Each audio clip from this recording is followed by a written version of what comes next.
We're having Rob Sampson on now. Rob Sampson, state senator from Wolcott, and the most diligent defender of constitutional principles, the idea that we should have constitutional government. Now, that's a ludicrous idea in the state of Connecticut, like so far-fetched that there would be constitutional government, or even government that pays lip service to the principles that the founding was based on. But nevertheless, Rob is out there persevering.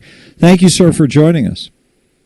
I am delighted to join you as well, Todd. And it is true, the faction of constitutional advocates in the Connecticut General Assembly is a very small group, and sadly shrinking by the day. But even if people lean that way a little bit, they can keep it quiet. But if they had it as a principle that they quietly wanted to maneuver towards, that would be a nice thing to have a few of those as well, wouldn't it?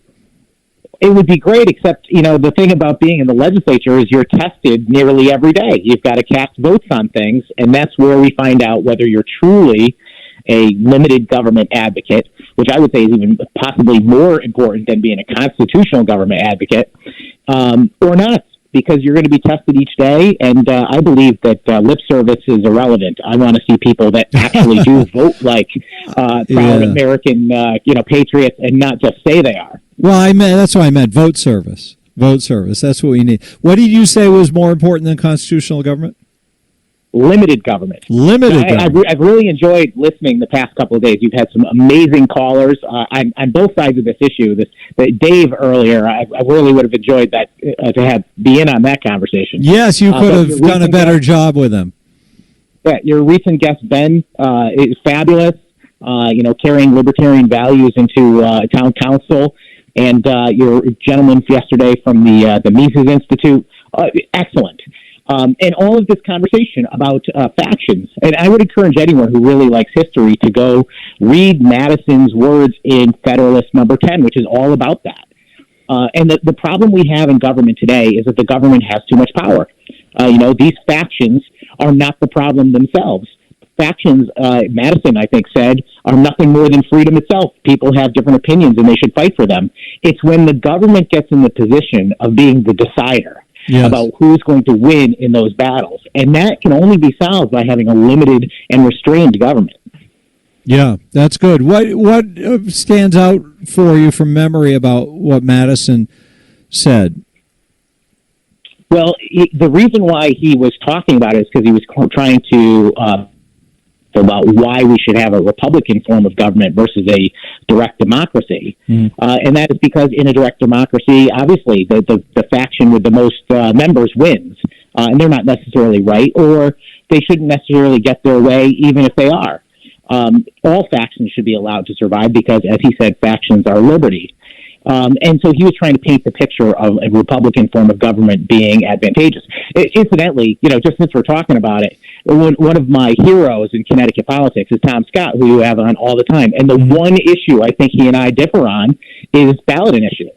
Because ballot initiative effectively is getting rid of representative government and instead placing the people in charge of direct decision-making. It sounds great on the surface, but there's a reason why we didn't do direct democracy to begin with, and why Madison fought against it. He said it was very much like judging your own, argument. You're at one side of the argument, but you also get to be the judge. And he said that's dangerous, and that's why representative government is advantageous.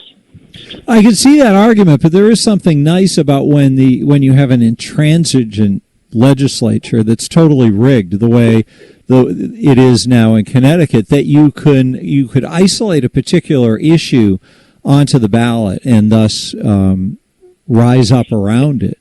That the problem is, I'm sorry, Todd. No, that's okay. Go ahead. The problem is the same as we have in our no longer limited government, which is if you could narrow it down to only worthwhile issuis to put on the ballot, then that might be okay. That's correct. The problem is you can't do that. And, for everything that Tom or you or I would want to do, there are plenty of people on the other side of the political, rainbow that would like to do even tremendous, dangerous things. And they would probably be successful in a ballot initiative situation because the average citizen is not paying close attention to the minutia of policy. A lot of things get passed because they feel or sound good, and that is not the way to make good policy. And we see that as, living proof every day as residents of Connecticut. We're talking to State Senator Rob Sampson from Wolcott. He is the strongest proponent in the state legislature and in the state Senate of having us be pursuing limited government. I like that terminology, instead of the bloated, bureaucratic, wasteful, squandering assets one that we have now that uses your tax dollars as an election rigging scheme. And that's why we like to have Rob on to give us updates. So, Rob, I want to get a little update since the legislature has been in session now for 2 weeks you guys have been back? Yep, we started the first week of January, so we are right now beginning the process of public hearings. Will probably begin next week.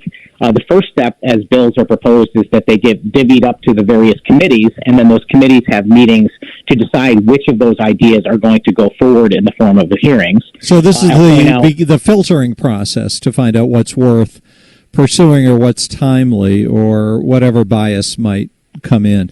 Hang on, Rob. We're going to take a quick break, and then you can break down what's been happening or what bills stand out, whatever you want to tell us. Coming up on WTIC.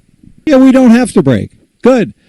We can stick with it, Rob. So more time for Sampson. I love it. Exactly, and more time for the ideas. So tell us what's going on. Like, what should people know? So just very briefly, I think it's very important for people to understand process. And, elections have consequences. I think Obama is the one that coined the term, but I can't repeat it enough, Todd, because, we are in a situation where we have a extreme majority of Democrats in both the House and Senate, in the legislature, and a Democratic governor. So we are at their mercy, effectively. And the filtering process that you just mentioned is only about bias, because the Democrats control every committee.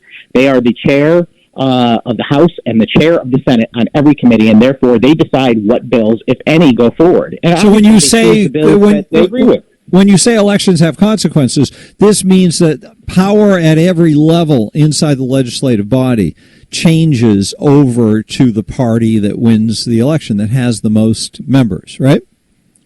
Absolutely. Yes. Okay. If you are in the majority as Democrats or Republicans, you get to decide the agenda. And the Democrats control every aspect of the agenda. They control what bills even get a hearing. I proposed 154 bills this time around, Todd. I've got one scheduled for a public hearing, and it's a modest, DCF technical thing. Anything that I put in that would actually make real change to get us toward limited government, completely ignored by the majority. And I did promise you in our, conversation earlier when we discussed me being on today, that I would have a list of crazy bills for you, and I do have that. So if you're willing, I'll hit you. Sure. Some of these you probably are aware of. Okay. The big one that kind of made news today was the fact that Democrats have proposed a bill that says that they're going to pay the travel expenses for people who come to Connecticut for the purpose of having an abortion if their state denies them that right. Can you imagine? So we will be paying taxpayers for the travel expenses for others to have abortions in Connecticut.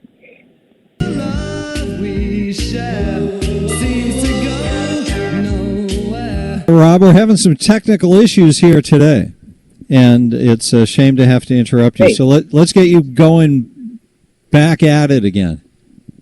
Where did we leave off? We were on your first item on your list of what's the list called? Yes, it was a bill that would effectively require Connecticut taxpayers to pay the travel expenses for those folks who come to Connecticut for abortions because they can't get one in their own state. Can you imagine? No, that's that's just ridiculous.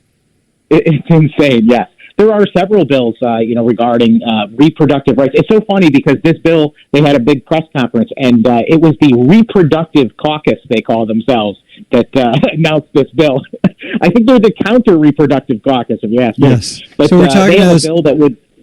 I'm sorry, I was just going to reset. We're talking to Rob Sampson, state senator from Wolcott, and he's got a list of the bad bills, the worst bills, that are being pushed by somebody in the state legislature. So this first one is to pay for people to come to Connecticut from other states to get abortions.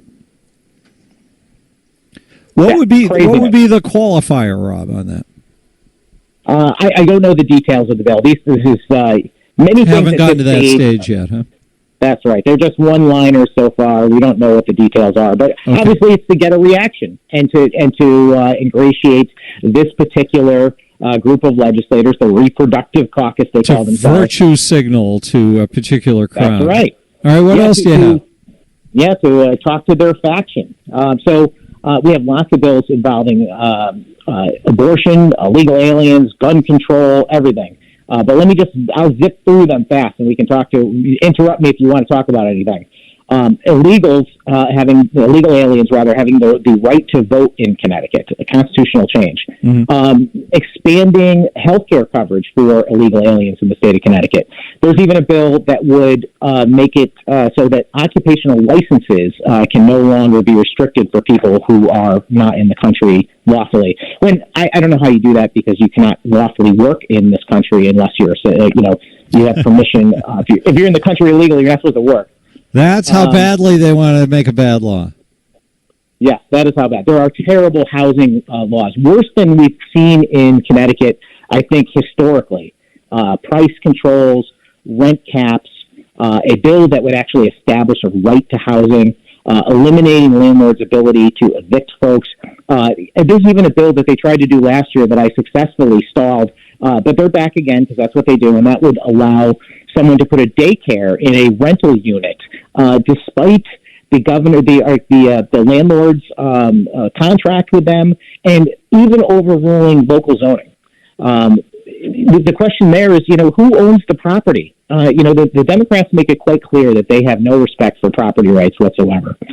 There are terrible gun control bills, which I know have been in the news. I'll just zip through those really quickly. Yeah, 1 minute, Rob.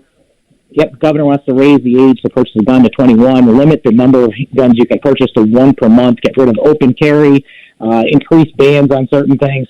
There's a bill that would prohibit would allow vaccines to be administered to children that are as young as 12 without their parents' consent.